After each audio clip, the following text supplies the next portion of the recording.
আসসালামু আলাইকুম ওয়া রাহমাতুল্লাহি ওয়া বারাকাতুহু। জুয়েল মাল্টিমিডিয়া পেজ থেকে আপনাদেরকে জানাচ্ছি শুভেচ্ছা ও অভিনন্দন। জোরাদ্দিল আমতলা, রামপাল, মুন্সিগঞ্জ ওয়াজ ও দোয়ার মাহফিলে অনেক দোকানপাট বসেছে। দেখুন, বিভিন্ন দোকানপাট, এরা প্রতিটি মেলায়, বিভিন্ন ওয়াজ মাহফিলে সব জায়গায় দোকানদারি করে। যে আচারের দোকান, এ হচ্ছে বিভিন্ন কোয়ালিটির খেলনা, আপনার শরবত, খেলনার দোকান, বহুত কিছুই আছে। হালিমের দোকান, এ হচ্ছে খেলনার দোকান। এই ভাইটা বিভিন্ন জায়গায় দোকানদারি করে। যার যেখানে ভাগ্যে আছে চলে যায়। গানে, ওয়াজে, মাহফিলে সব জায়গায় তারা দোকানদারি করে। দেখেন, আচারের অনেক কোয়ালিটি আচার। একসময় এই আচারগুলা বাড়িতে বানাতো, আর এখন রেডিমেড বানানো হয়, এগুলা কিনে। নিমটি, গজা, অনেক কিছুই রয়েছে। আমতলা অনুষ্ঠানে ওয়াজে অনেক দোকানপাট হয়েছে।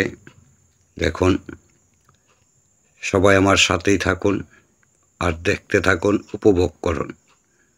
চিংড়ি মাছ ভাজা, বিভিন্ন কিছু অনেক কোয়ালিটির সুন্দরভাবে তারা বিক্রি করতেছে। রাত্রের ভিডিও মোটামুটি আপনাদেরকে দেখানোর চেষ্টা করতেছি, দেখতে থাকুন সবাই। শরবতের দোকান, প্রচণ্ড গরম, গরমের ভিতরে শরবতের দোকান যারা দোকানদারি করতেছে রাত্র কইরা, অনেকেই করতেছে, করেন। আমার সাথেই থাকুন, দেখতে থাকুন।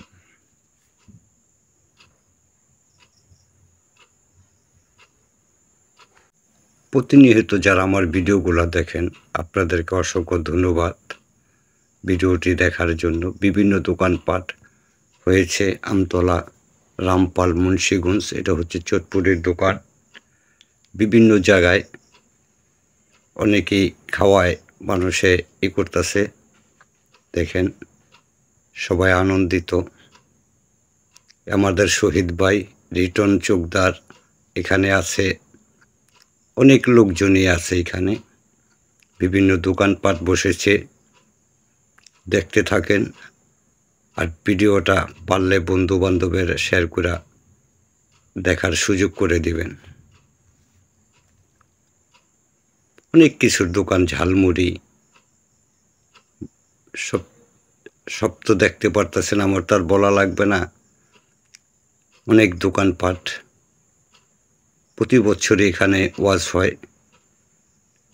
সবাই, অনেক লোকজন হয়।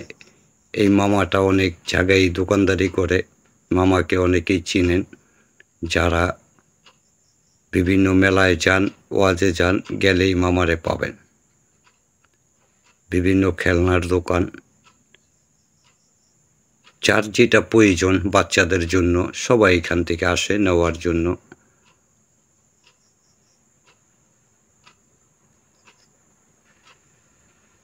ভালো একটি সুন্দর পরিবেশেই দোকান চালাচ্ছে তারা, অনেকই সুন্দর। দেখুন, বিভিন্ন পদের কসমেটিক, চেন, আচারের দোকান, অনেক কিছুই রয়েছে। এই আমাদের শহীদ চোকদার, রিটন চোকদার, যে ওয়াজের বক্তা ওয়াজ করতেছে, তাই সবাই, এ আমাদের পোলগাড়া পুরান ইমাম সাহেব, সেও এসেছে বাড়ির থেকে। এখানে অনেক লোকজন আসছে, প্রধান বক্তার ওপরে আসবে।